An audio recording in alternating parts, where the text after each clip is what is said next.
আসসালামু আলাইকুম। আজকে বানাবো খুব সহজেই রুটি, মানে বেলাবেলি ঝামেলা ছাড়া। যারা রুটি বেলতে খুব কঠিন মনে হয়, আসলে রুটি বেলাটা খুব কঠিনই আমার কাছে মনে হয়। এই জন্য আমি আজকে রুটি বেলা ছাড়া রুটি বানাবো। শুধু একটি ফ্রাই প্যান অথবা তেলে একটা কড়াই থাকলে আপনার চলবে, আর লাগবে না কোনো কিছু। এখানে যে যতটুকু আপনার ফ্যামিলিতে যে পরিমাণ রুটি খাই ওই পরিমাণ আটা নেবেন। আমি এখানে দেখা গেছে তিনটা থেকে কম নিচ্ছি, নিয়ে তারপরে দিয়ে দিতেছি লবণ, পরিমাণ মতো লবণ দিব।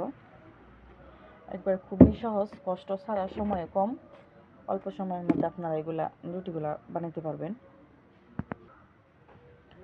অল্প অল্প পানি দিয়ে রুটিটা বেলে নেবেন, মানে আটাটা গুলে নেবেন অল্প অল্প করে, একবারে না দিয়ে অল্প অল্প পানি দিয়ে সুন্দর করে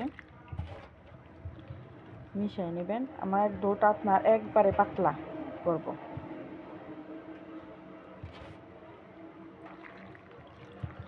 দেখেন, এই যে আমি একবারে পাতলা করে নিব। পাতলা করে নিলে আপনার রুটিটা সুন্দর হবে, একবারে বেলা রুটি থেকে আরও বেশি নরম হবে,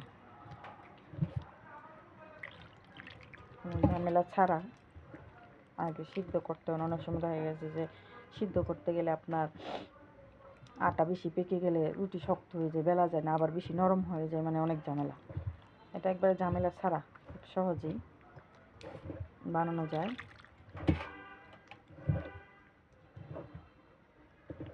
যে কোনো সময় আপনারা এই রুটিটা বানাইতে পারবেন।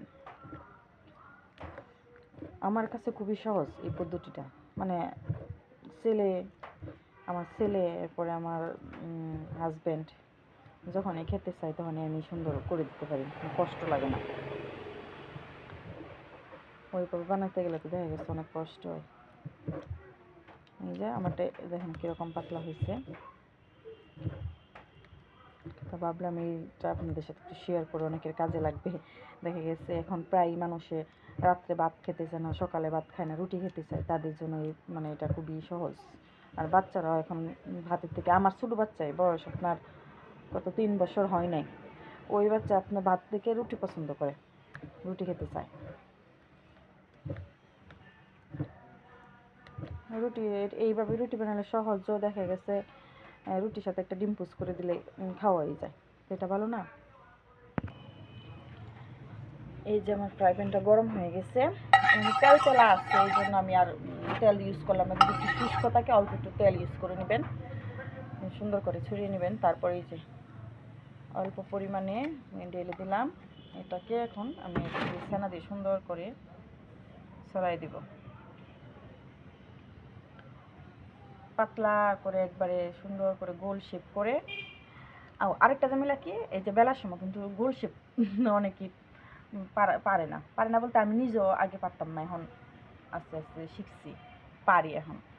এই যে এটা কিন্তু একবারে সহজ, কোনো গোল শেপ আপনার নিজের ইচ্ছা মতো সুন্দর করে দিয়ে নিতে পারবেন, ঝামেলা ছাড়া। এই যে সুন্দর করে দিয়ে দিলাম। এখন আপনার নিচের টুক হলে তারপরে আমি উল্টাই দেবো। এই যে আমি উল্টে দিতেছি, নিচের টুক হয়েছে, এই উল্টে দিলাম। আবার ওই পিঠ হবে, একবার সুন্দর তুলতুলা রুটি হবে। দেখেন এই যে রুটিটা কিন্তু ফুলে গেছে আমার। কে বলবে যে এটা আপনার হাতে বেলা রুটি না? এই রুটি খাইলে আর হাতে বেলা রুটি দরকারই পড়ে না। দেখেন কত সুন্দর ফুলে গেছে রুটিটা, দেখছেন, পারফেক্ট রুটি হয়ে গেছে। খেতে অনেক নরম তুলতুলে হয়, সবাই বাসায় ট্রাই করে দেখবেন। এই যে কত সুন্দর আমার রুটিটা হয়েছে, এই যে দেখেন, বুঝছেন, একবারে হাতে বানানো রুটি।